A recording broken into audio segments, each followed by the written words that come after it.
Ya baik, Assalamualaikum warahmatullahi wabarakatuh. Perkenalkan, nama saya Salsa Beratul Ais dengan NIM 230404501040, kelas 23 BKC, mata kuliah konseling kognitif, akan memaparkan presentasi RPL yang saya buat mengenai teknik-teknik konseling kognitif.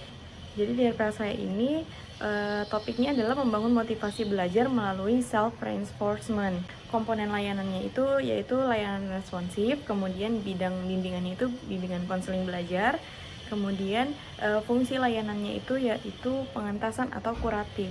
Adapun SKKPD-nya yaitu pengembangan pribadi dengan pengenalan, yaitu mempelajari keunikan diri dalam konteks kehidupan sosial, kemudian akomodasi yaitu menerima keunikan diri dengan segala kelebihan dan kekurangannya, dan ada tindakan yaitu menampilkan keunikan diri secara harmonis dalam keragaman. Kemudian tujuan umumnya itu membantu konseli membangun motivasi belajar melalui pengenalan dan penerapan teknik self-reinforcement sehingga dapat meningkatkan rasa percaya diri dan tanggung jawab akademiknya. Kemudian itu ada tujuan khusus. Tujuan khusus yang pertama yaitu peserta didik atau konseli mampu mengenali usaha-usaha kecil yang sudah dilakukan dalam belajar masing-masing. Kemudian tujuan yang kedua itu peserta didik atau konseli dapat mengidentifikasi pola pikir negatif dan menggantinya menjadi pola pikir yang lebih realistis.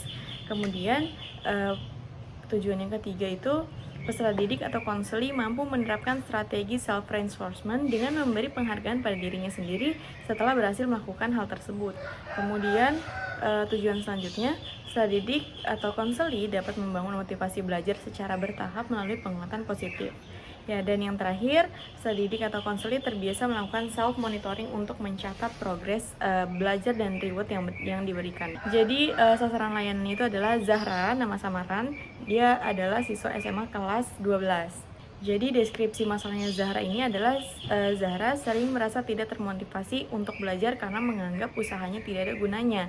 Ia terbiasa menunda mengerjakan tugas, lalu merasa bersalah setelahnya. Kemudian di sini ada materi layanan yang saya gunakan itu pemahaman tentang pikiran negatif yang ada kaitannya dengan perilaku menunda. Kemudian materi kedua itu konsep self-reinforcement dengan memberikan reward pada diri sendiri setelah melakukan perilaku positif.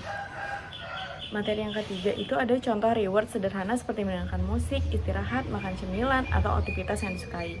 Kemudian strategi self-monitoring dengan membuat catatan perkembangan belajar dan reward. Ya, dan yang terakhir, penerapan langkah kecil berupa menyelesaikan tugas secara bertahap dan konsisten. Nah, jadi alokasi waktu pada konseling kali ini yaitu 45 menit dalam 4 kali sesi konseling atau 4 kali sesi pertemuan.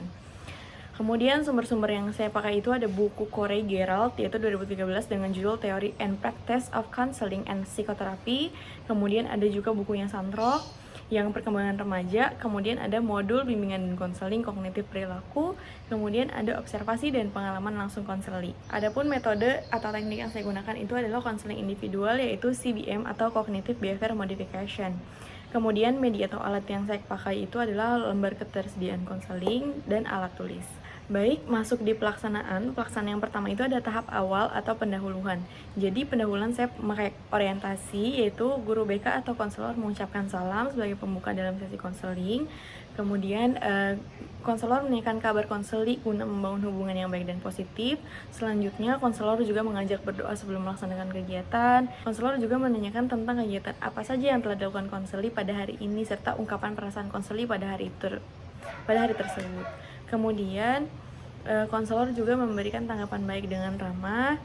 Nah, setelah itu konselor juga menjelaskan tujuan kegiatan, durasi pelaksanaan kegiatan, dan membuat kesepakatan bersama konseli. Kemudian konselor memberi penjelasan tugas konselor untuk membantu konseli menemukan jalan keluar dari permasalahan konseli, dan konseli mempunyai kewajiban untuk komitmen dengan hasil atau keputusan yang akan dibuat. Kemudian konselor juga memberitahukan alokasi waktu dengan konseli, menyepakati durasi konseling. Kemudian selanjutnya itu konselor memberi pemahaman kepada konseli mengenai asas-asas dalam konseling seperti asas kerahasiaan, kesukarelaan, keterbukaan, dan kenormatifan. Kemudian konselor juga meyakinkan konseli bahwa semua hal yang telah dibicarakan selama proses konseling yang berjalan akan dijamin kerahasiaannya sehingga konseli dapat mengemukakan semua yang dia pikirkan dan dia rasakan. Kemudian, konselor juga meminta konseli berkomitmen dalam mengikuti prosedur proses konseling ini dari awal sampai akhir. Dan masuk di tahap transisi yang pertama yang saya lakukan yaitu mengenali suasana apabila peserta didik atau konseli belum siap memasuki tahap berikutnya dan berusaha mengatasi suasana tertentu. Kemudian, guru BK atau konselor juga menjelaskan kembali kegiatan yang akan ditempuh serta menanyakan kesiapan konseli sebelum memulai tahap ini. Dan yang terakhir itu setelah peserta didik konseling menyatakan siap, kemudian konselor mulai ke tahap inti. Dan di sini masuk ke tahap inti. Tahap inti yang saya lakukan yaitu yang pertama, konselor menanyakan kepada konseli apakah konseli tersebut memiliki kesulitan yang harus segera diatasi atau sesuai dengan tema. Kemudian konseli itu diminta menceritakan permasalahan apa saja yang terjadi dalam dirinya dan apa penyebabnya. Kemudian guru BK di sini mengajak peserta didik untuk bersama-sama mengidentifikasi hubungan antara pikiran, perasaan, dan perilaku yang dialami oleh konseli. Kemudian konseli bersama guru BK mengenali situasi yang mendasari munculnya pikiran-pikiran irasional atau mereka mengidentifikasi dulu perasaan yang timbul akibat pikiran-pikiran yang tersebut. Kemudian, guru BK atau konselor mengidentifikasi keinginan peserta didik terkait permasalahan yang sedang dialami oleh dirinya. Guru BK bisa mengajukan pertanyaan kepada peserta seperti apa yang kamu inginkan dari permasalahan yang sedang kamu alami. Terus, konselor juga menanyakan tentang usaha apa saja yang sudah Zahra lakukan terhadap permasalahan yang ada di dirinya. Kemudian setelah itu konselor membantu konseli untuk membuat rencana-rencana bagi pencapaian kebutuhannya dengan menggunakan rencana sederhana yang dapat dicapai, terukur, dan terkendali. Kemudian guru BK mengajak konseli untuk menuliskan rencana-rencana tersebut dan berkomitmen untuk segera melaksanakan rencana tersebut dalam kontrak perilaku. Terakhir itu ada tahap penutup. Tahap penutup itu konselor mengemukakan waktu terkait akan akhir dari konseling. Kemudian konselor melakukan penyimpulan dan mengevaluasi apa yang akan dilakukan peserta didik setelah diberikan tindakan. Kemudian konselor juga memberikan tugas kepada peserta didik atau konseli dan membahas tugas-tugas yang akan dilakukan pada pertemuan selanjutnya. Dan selanjutnya, konselor memberikan informasi kepada konseli untuk pertemuan selanjutnya. Dan mengakhiri sesi dengan mengucapkan salam.